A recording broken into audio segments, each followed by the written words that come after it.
Well, it's that time of year when superstitions start to emerge, whether it's watching the game from a certain place, wearing specific clothes, maybe growing a beard.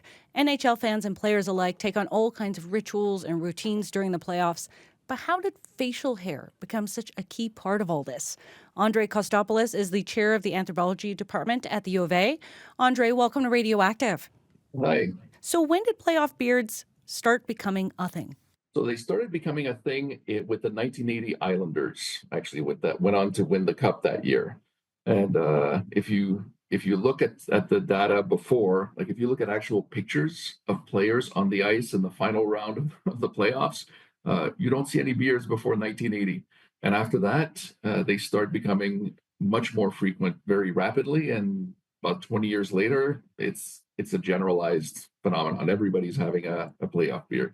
Why did those players on the Islanders actually start to adopt beards at that time, though? There were a couple of Swedish players on the team that year, and Bjorn Borg was a tennis champion at the time, who was very popular and winning everything, and he apparently didn't shave during major tournaments.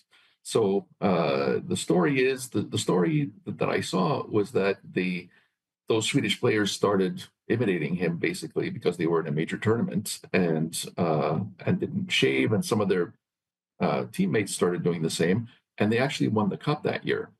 And the playoff beard started from there and started spreading through what I would probably call prestige bias transmission. So basically, you see somebody doing something and it works, and or apparently it works, and so you start doing it yourself.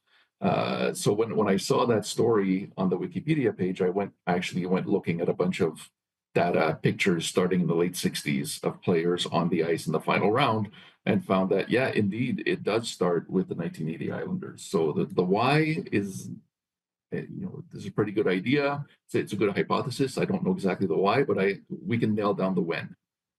Well, and amazingly, the Islanders didn't just win one Stanley Cup. They went on to win four consecutive ones before the Oilers picked up the reins in 1984. I'm going to say kudos to Correct. Edmonton there. That's exactly right.